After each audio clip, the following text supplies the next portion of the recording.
back. And I got to meet Michael McDonald in, I think, about 1980. I was in a band called Pure Prairie League, and he was playing with the Doobie Brothers.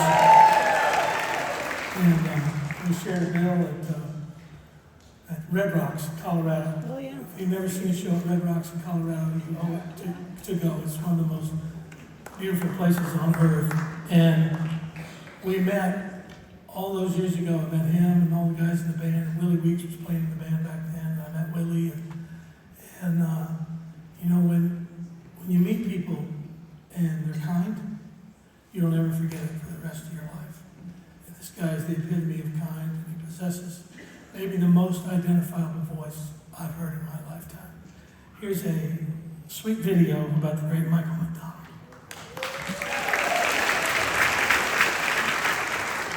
I was about 5, when I started playing banjo with my dad. My dad was a singer, and he sang in all the saloons around St. Louis, and took up banjo so that I could kind of play along, accompany him with the piano players. And so we started to perform together a lot. And then I of course, discovered rock and roll when I was about 12, and much to his dismay, garage band kind of thing, And we played all the basement parties in our neighborhood, then we graduated to playing nightclubs in St. Louis. This one club in Ferguson called the Castaway. People that played there were amazing. Like the Allman Brothers played there when they were, at the time, called the Hourglass. That was the name of the band.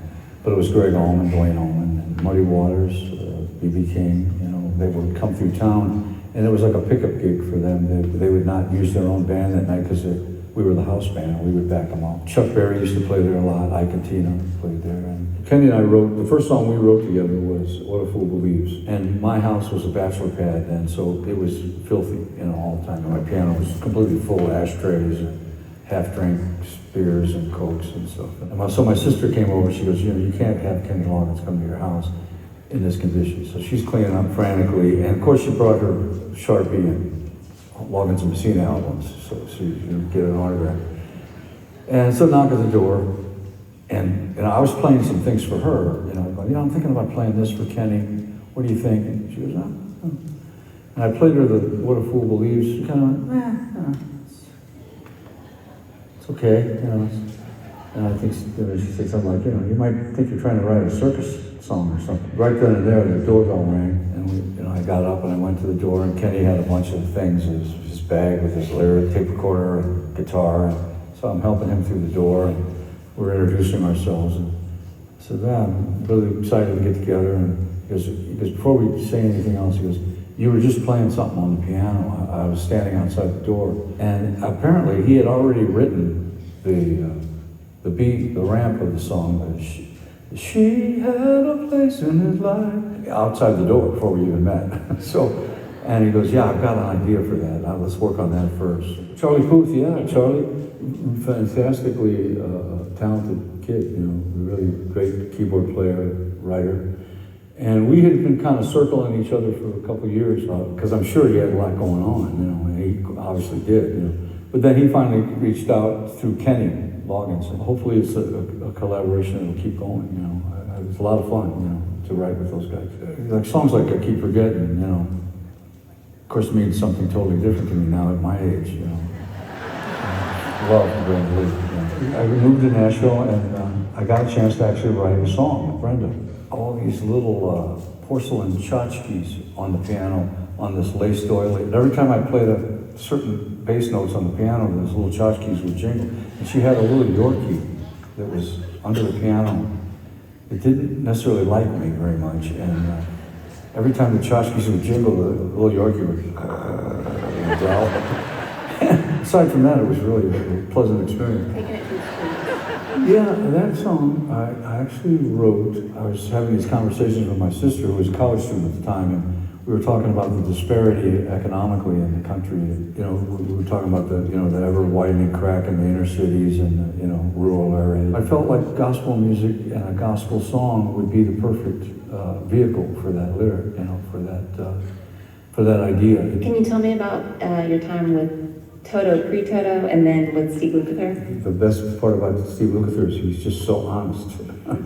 It's like, you're not going to get anything but the absolute truth from him, And he's just such a refreshing person and a phenomenal musician. You know, I mean, he's one of those guys that he just makes it look so easy. I realize that none of us, when in our teens, 19, 20 years old, would have ever dreamed that we'd still be doing this for a living. You know, if you would have asked any one of us, would we still be getting on stage together this many years later? Probably would have been a bit unanimous no. You know, but here we are, still doing it and still friends. You know.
Thank you so much. It's so great to be here.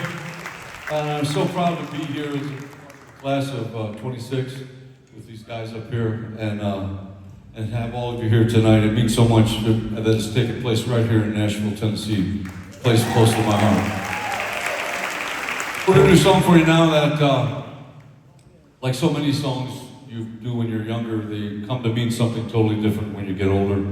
This song, no less, has come to mean something completely different to me these days.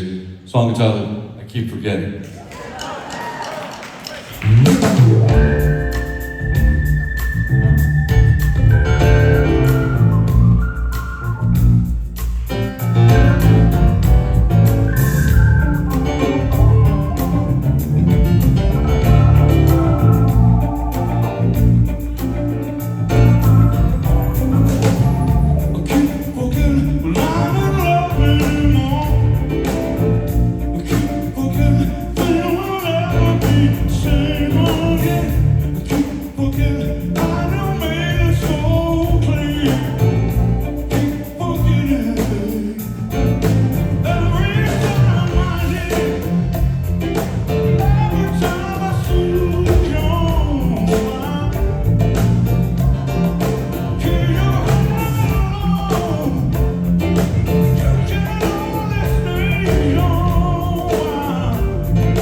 Once again, what a great Nashville band. You know, when you come here, you know you're in good hands with these guys.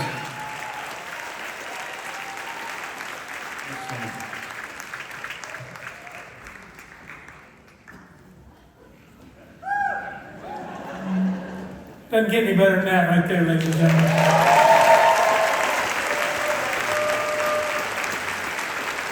Please welcome the most badass singing white boy I ever met in my life. Michael McDonald is in the Musicians Hall of Fame. Congratulations.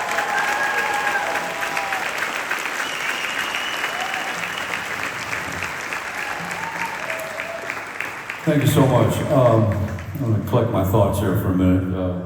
I do want to say thank you to Vince for coming down here and presenting me with this, and to Linda and Britt Chambers and all the people working on this to make this a reality. It means so much, you know, Joe Chambers and all the guys who started this, not the least of which was a good friend of mine who worked for the Musicians Hall of Fame for many years, a great songwriter. When I came to Nashville, what means the most to me about this award is that it is Nashville here, and the musical history makes this the most appropriate place on earth for this museum and this Hall of Fame to be, I think.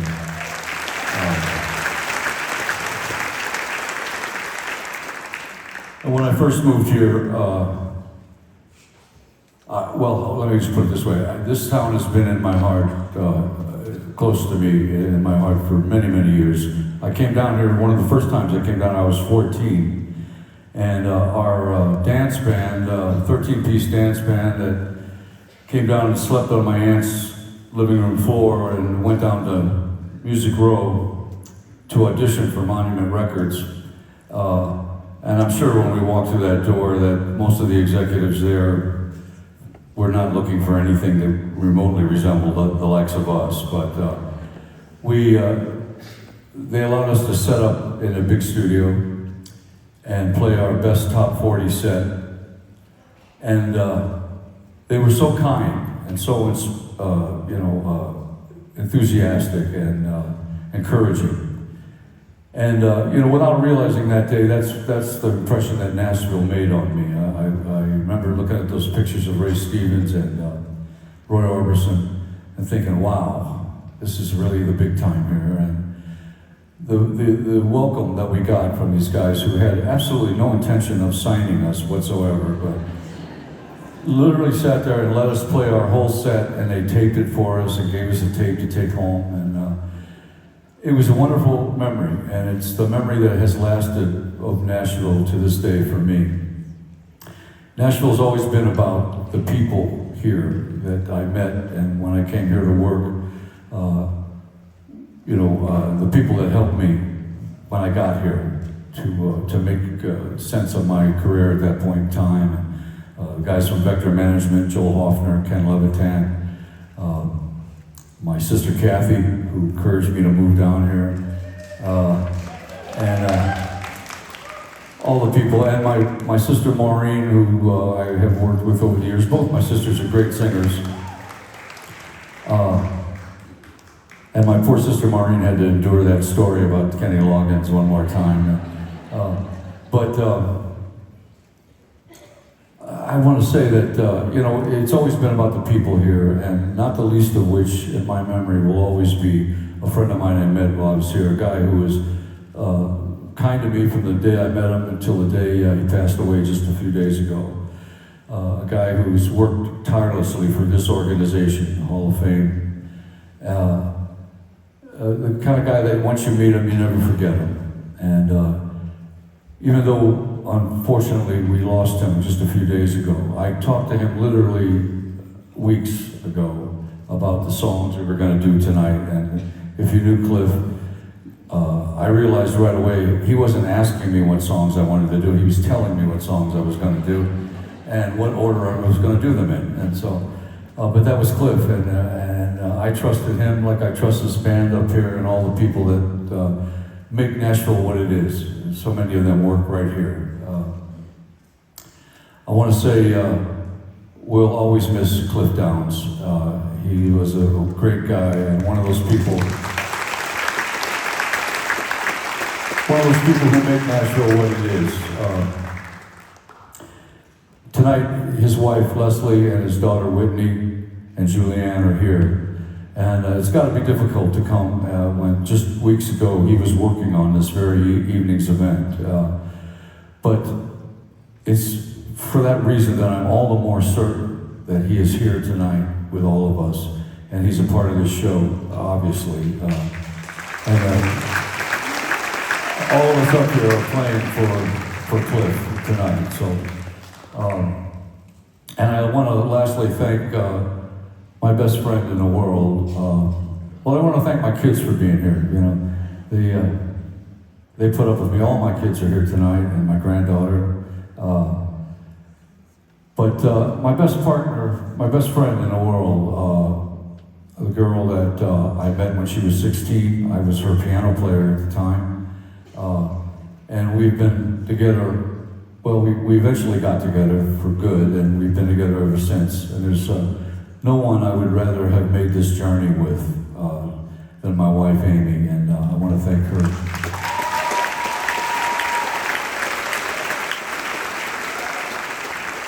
And once again, I want to say thanks to all you guys. I know I speak for all the guys up here tonight, and all these guys on stage. You are what makes Nashville what it is for us, and the chance to get to play together and perform together is something we never dreamed we'd be doing at our age, but here we are, and it's all because of all of you. Thank you so much.